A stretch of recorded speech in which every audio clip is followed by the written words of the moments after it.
Welcome to the series premiere of Comic Shop Team Up. I am your host, Anthony Desiato, teaming up with the owner of Fat Moose Comics in Whippany, New Jersey, Shawn Hendricks.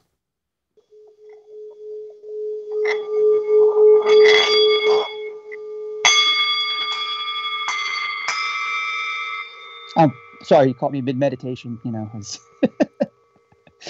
making odd noises upstairs in the house. How's it going? What a start here. What a start. Thank you for that. I figure I put us in a very zen-like state, we can really just open up and have a chat. It's funny because I don't know that necessarily reflects what the tone of the show will be, but that's quite all right. This more accurately reflects the tone of the show. What are you drinking, sir?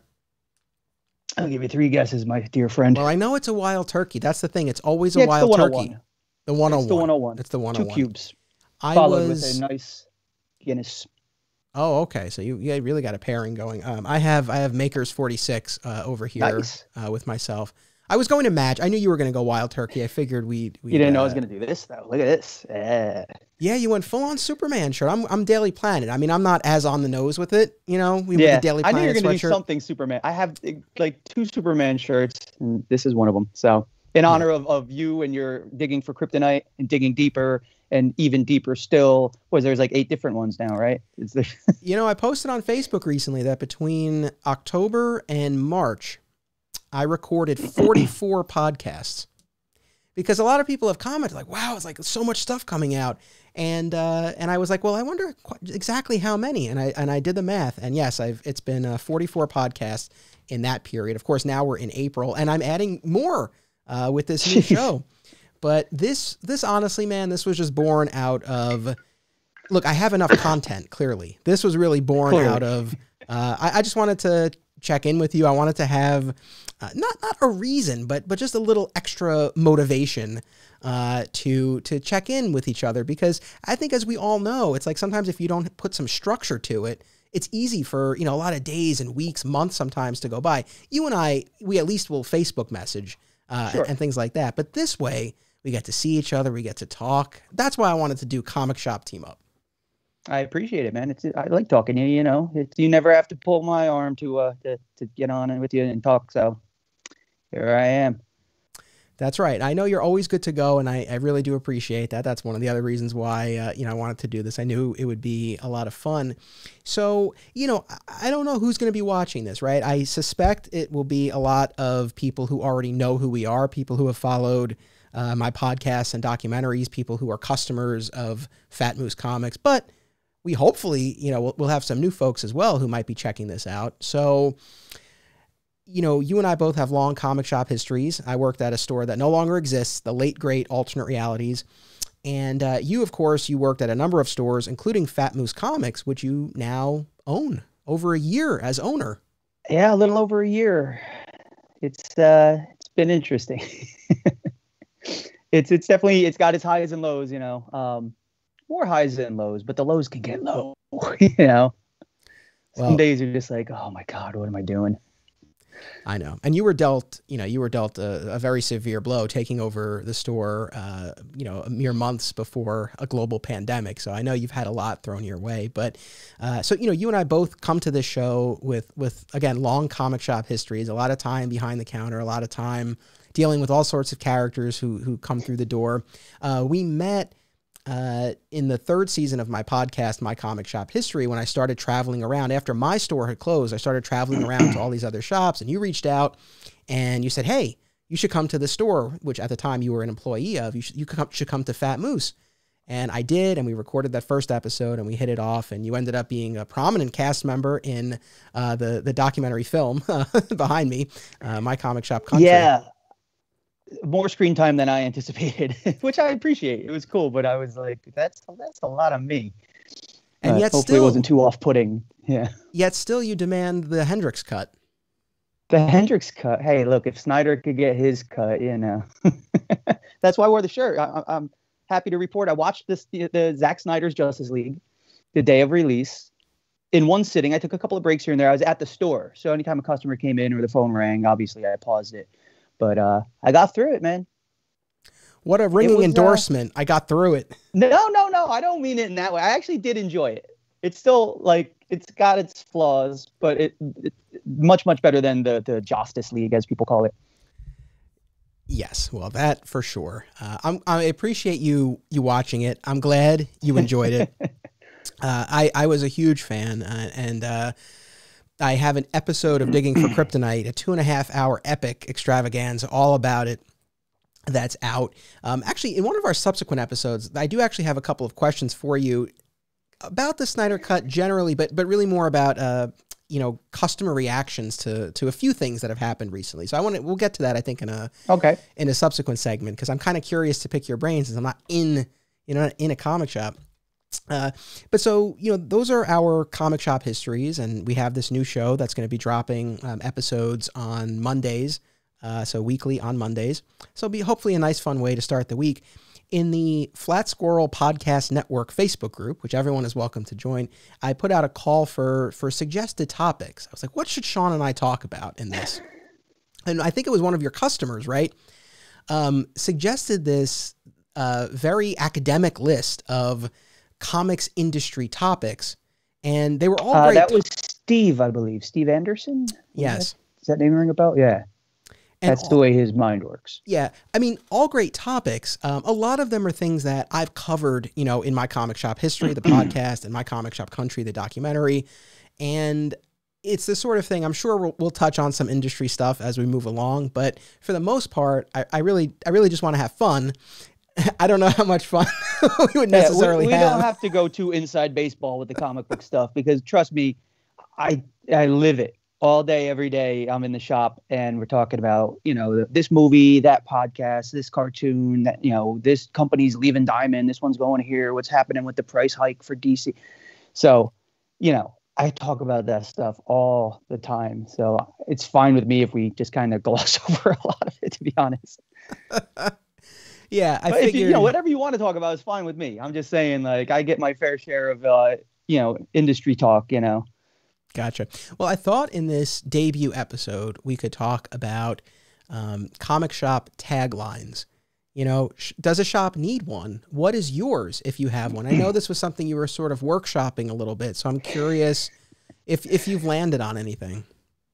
Not at all. I have a few, unofficial taglines that I use. What was the one that we said once on one of your pods?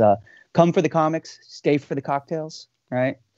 Because as anybody who doesn't know, I keep a pretty good collection of alcohol under the counter, and usually Wednesday night, especially before the pandemic. Now my Wednesday night crowd is greatly reduced. Everybody's trying to be safe, but we would always traditionally have a shot together, pick a subject, pick a topic, raise a toast to it.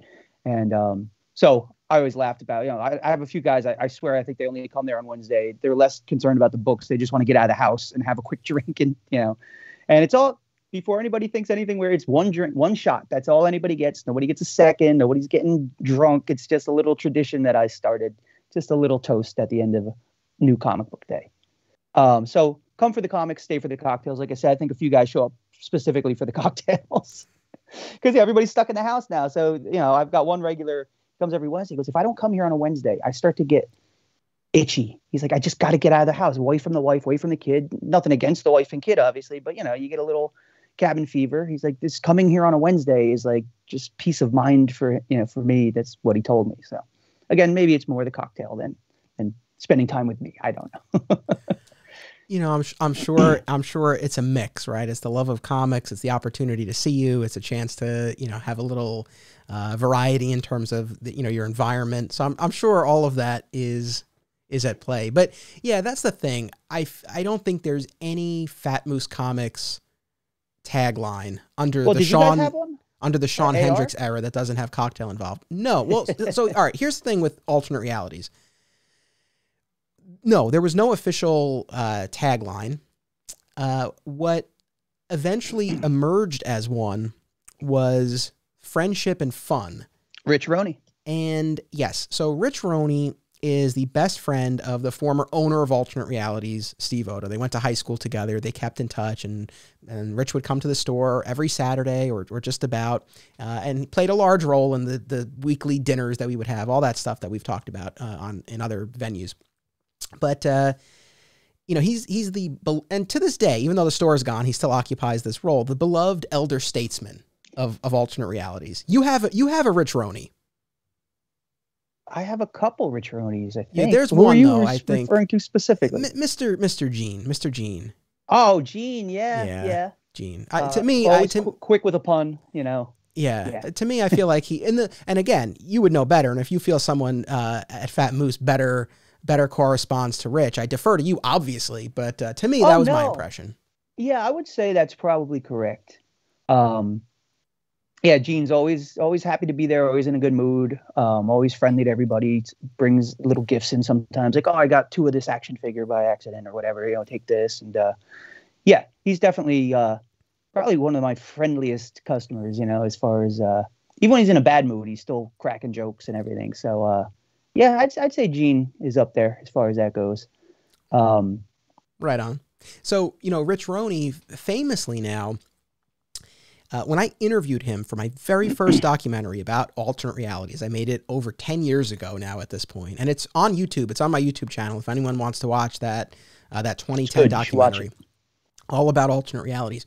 But in Rich's interview, he said, if I had to encapsulate everything about this store in 2 words, I would say friendship and fun. And what's so funny about that is you watch it and you would probably think that I asked him, like, what 2 words sum up alternate realities. I didn't. He just asked himself. And the thing that I've learned about Rich over the years, because he's been in the corporate world for decades, and I think he sort of comes into the interviews, I don't want to say rehearsed, but like he has certain talking points that he wants to hit, and he's going to hit them whether I ask for them or not. Like, they're coming. And I feel like that's a perfect example. Like, there was no way he was walking out of that documentary interview without saying friendship and fun. And he said it, and I used it in like every trailer basically. And so it started to cement a little bit after that. But I think what really put it over the top was in season 1 of My Comic Shop History in the podcast. I had Rich on with one of the former workers at the store, Casey, and in that episode, Rich, like over and over, kept going back to how much he enjoyed the friendships and the different eras of the store. That was the other thing he kept saying a lot, but really like the friendship and the fun. He said it so many times that eventually Casey called him out on it, and he was like, oh my God, with the friendship and the fun. And at that point, I think it really branding. Just in the final, literally in the final months of alternate realities, I think we finally had like a firm tagline of friendship and fun. And now, to this day, whenever I refer to Rich on social media, I'll call him, friendship and fun. When I have him on the podcast, that's how I'll often introduce him, the spirit of friendship and fun. So that's, I guess, if alternate realities has one, it would be that. Friendship and fun, it should have a little asterisk though, towards the end of the run, and say friendship and fun, although not so much fun for Steve. Well, okay. I'm glad you hit on that, because honestly, that's the thing that's so funny to me is that, like, for those of us who, were regulars at the store, either, customers or those of us who work there, went out to dinner, it was a place of friendship and fun. But at the same time, Steve, the owner, right, had this very love-hate relationship with the store, and the atmosphere in the store could at times be tense if Steve was in a bad mood. So it's like, I don't know that I would say friendship and fun totally nailed the atmosphere at the store, 24/7. Fun for everyone except quite possibly Steve. Yeah, so it's kind of funny. To be honest, if I think maybe a more accurate tagline is what is going to be my sign off on this podcast series, which is "Don't Call on a Wednesday," which was something that Steve said a lot, and something that I know you identify with now. Very much. Actually, I think a bigger peeve for me is when my regulars, who should know better, will like message me, 11 o'clock at night, like, oh, do you have this specific book, or can you order me this specific thing? I'm like, well, could you wait till I'm physically at the store and I can look into that for you? I'm on my couch, in my sweatpants, nursing a bourbon, watching TV with my girlfriend. It doesn't anger me at the person, but it's just one of those, the way technology is now, everything is at your fingertips. Everybody's accessible all the time. And my girlfriend suggested, well, just don't look at the message. This way, the next day when you're at the store, you have the notification to remind you that you have a message waiting. I go, yeah, but I can't not look. I got to know. It may be something important. It may be, I don't know. So I feel compelled to click on the notification that I have a message through Facebook or a text on my phone. But I do always tell my customer, like, guys, can we keep store business to actual store hours? Because when I get home, I try to divorce myself from the store and have a little home time, you know. Doesn't always work. Yeah, well, I mean, I do think there is something to. I mean, I get why you would check. I know I would do the same, but yeah, I mean, I think for your own mental health, right? You want to make sure you have that dividing Mental line. health. Your mental health, your physical health. That might be the subject of another episode. You know, there you go. Want to make sure you're taking care of yourself. Breakdown of my mental state and physicality. But anyway, I wanted to circle back to the tagline for Fat Moose. So in the little intro video that played, we had music by Basic Printer. My buddy Jesse, he's given me so much music for the podcast, the documentary, beautiful. And art by one of your customers, Philtastic Phil. Did this artwork of the two of us, our floating heads there, Jor-El style, on the red sky background. Very cool. But I added the text. I added the word balloon of me saying friendship and fun, our tagline. And for Fat Moose, you know, I went with books and booze. Because look, I only had so much room in that word. I only had so much room in that word balloon. So that's part of it. But it's a placeholder. You know, if the Fat Moose tagline evolves, you know, we can always change it. But yeah, I mean, I don't think there's any version of a Fat Moose tagline that doesn't involve cocktails. And that's actually maybe the last thing before we sign off for this first episode that I want to talk to you about. Because I followed you, man. I followed this all through the holidays, all the alcohol that people brought you. I mean, do you have a final tally of how many bottles were gifted to you over the holiday season? Roughly?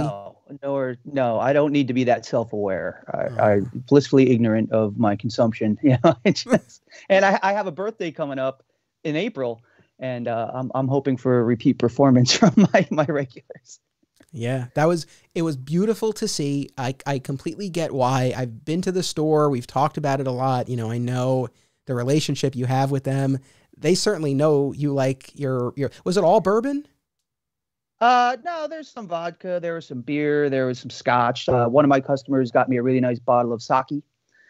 So it's a mix. You know, I feel bad though. I don't want this store to get some sort of weird reputation. That's just a bunch of booze hounds hanging out. Like I said, we have one drink on a Wednesday night and that's it, man. I don't want this image of just a bunch of like middle-aged dudes getting lousy at the counter of a comic shop, because that's not what it is at all. I feel like we've gone over not a hurdle, but like there's been a turning point here. And I think we see now the effect of you being owner. I feel like in the past, maybe you wouldn't have been as concerned with the perception of the store in that way. But I feel like now, as you're a responsible owner, and you want to make sure people know that it's not just people getting, getting messed up at the store. And that's not the case. And I think you did a good job of explaining that. Well, it's I like to consider my store to be a little like an underground record shop, a punk rock kind of store. We don't do things like a lot of the other stores. I don't carry gaming stuff like Pokemon and stuff because I just have no interest in dealing with it. And that stuff takes over your store slowly. It just creeps like a vine. Next thing you know, you're selling singles, and I don't care about it. And I got the weird lights down by the stairs, the black lights, and I've got weird stuff around the store. But it's still very, family friendly. But I had a family come in a few weeks ago, and I have some old Playboy magazines, some dating back to 1963, put them in magazine bags and sealed them and put them within plain sight where, I could see if kids are looking at them, they can't open them. And nobody does, everybody's very cool about it. But this woman whispered to her husband, "He's selling Playboys." And I said, "Excuse me, miss, I'm not selling them to anybody. Like it's, there's still, you have to be 18 and you can't look at them. They're sealed up." I was like, these are, does it even qualify as pornography at this point compared to the things you can find with the click of a mouse? It's some naked ladies and some articles. So, but she was the only person. I actually had a housewife come in and buy 5 or 7 copies. She's like, "Oh, old Playboys, these are great." And so, takes all types. But the woman got like a little weirded out that I was selling them. But it wasn't like, "Hey kids, Playboys," it was they're sealed up. I'm not letting kids go through the Playboys. Whatever. It's just strange. I didn't. And within the same week, a family came in and this little boy runs right up to the front of the counter. And there was a book called Black Friday. It's a horror book for adults. It's not nudity and stuff, but it's graphic horror, And there's a character on the cover that he thought it was Venom. It's this all black creature. And He's like, "Oh, look, Venom." And he grabbed it. I was like, "Oh, miss, that book probably isn't age appropriate for him." And she paused and she looked around. She goes, "Is this an adult bookstore?" I said, "No, it's not. We sell books to adults, but no, this it's just, here's the all ages section. Please follow me over here. These are the books your child should be looking at, you know." As Sean's So, sipping it's just bourbon, funny. flipping through a Playboy, he's like, no, it's a kid's Yeah, store. sure. No, this is for the kids, for the children. Yeah, so I know, you know, people have said with the black lights on the stairs and everything from, oh, it feels like a roller rink in the 80s. To, I feel like I'm going to a strip club. I feel like I'm going into a disco in the 70s. So yeah, the store gives off a lot of weird, different vibes. You know, it's not your traditional mall store. You know, it's a little funky, but I'm in a weird spot. It's a weird location. The store's a weird shape. I'm a weird guy. I'm leaning into it. And so I'm making the store a genuine reflection of me, which may not work out well in the end, but I'm going all in on it.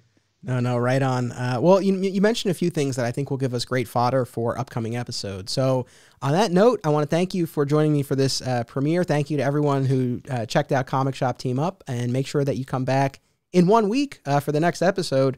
And until then, don't call on a Wednesday.